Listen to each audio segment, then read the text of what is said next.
Everyone has that one piece of media that you go to when you have a bad day, something that just helps you cheer you up. It could be Friends or like some sitcom, video games, Christmas.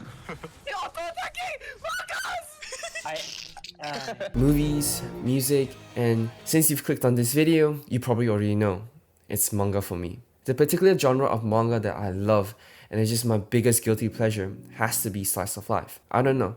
Sometimes I just don't want to read a 300 chapter seinen about farming, and I just want to read something cute and something that requires absolutely fucking no brain power whatsoever to consume. So my current favorites are My Charms Are Wasted on Kuroyu Mataka, which is like a really shitty high school rom-com which I just fucking adore.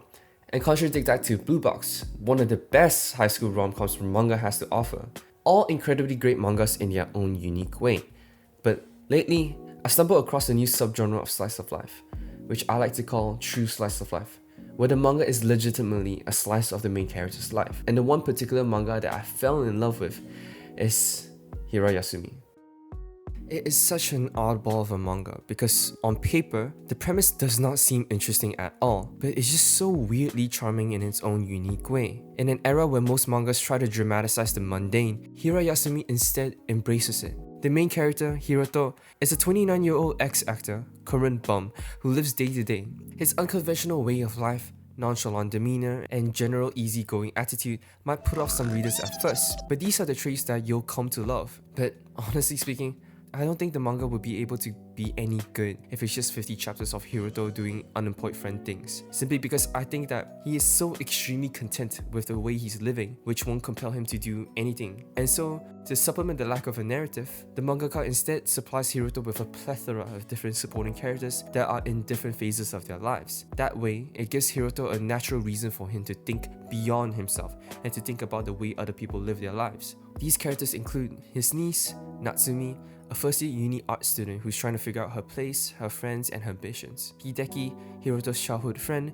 who is constantly running away from his problems. Supporting characters that are purposely written to be more relatable to readers than Hiroto. This is done in a way for readers to project themselves onto these supporting characters instead, which is kind of unconventional, but it is utilized so well in Hirayasumi. Because I can definitely relate to Natsumi a lot, because much like her, I just started uni and shit's tough. But my personal favorite supporting character is this, at first, random office worker turned love interest that Hiroto stumbles across, which is Tachibana, of course. I just love their relationship together. The dynamic of both of them having bad first impressions of each other, yet constantly putting them in situations where they have to interact is so beautiful and just so much fun. But I also love what they both sort of represent. Both of them are about at the same age, but as you can see, they're both living incredibly different lives. Tachibana went for the office lady built for this run, and she grinded and grinded the corporate ladder, and eventually it got her to where she is now, living comfortably in a high-rise apartment with a killer view, but at the expense of her 20s. Her days are now filled with doing odd jobs for her company, and she rarely has any time for herself. Then contrast that to Hiroto, our patented chill guy that does his own thing. Compared to Tachibana, he isn't successful by any conventional standards, but he is much more happier because of it, which all culminates into my favorite chapter of the manga, where Hiroto, just doing his chill guy things, stumbles across a drunk Tachibana, who is seemingly trying to drink away her problems. Hiroto provides her some company, and then after Tachibana vomits and blacks out, he takes care of her, gave her a place to stay, and they both share a very lovely breakfast together.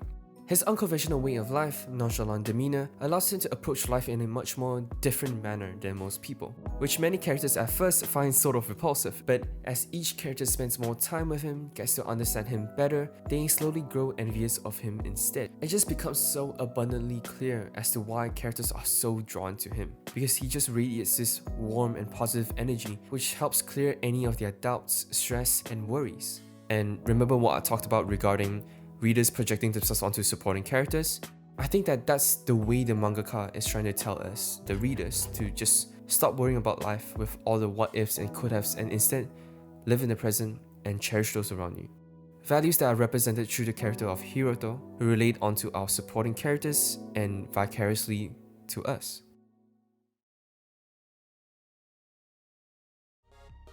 I know that this video is so much more shorter in comparison to my previous videos, and I also know that waiting 9 months for a 5-minute video is kinda insane, and I apologize for that, but it is what it is, you know. I could have made this video longer, but I felt that I've already said what I wanted to say. And if I made it longer, it would just feel disingenuous and feel tacked on. So I just wanted to make this really quick and short video and get it out as soon as possible so that I can get to work on my next video, which I hope will come out soon. But yeah, thanks for watching. Subscribe, like, comment, and I'll see you in the next one.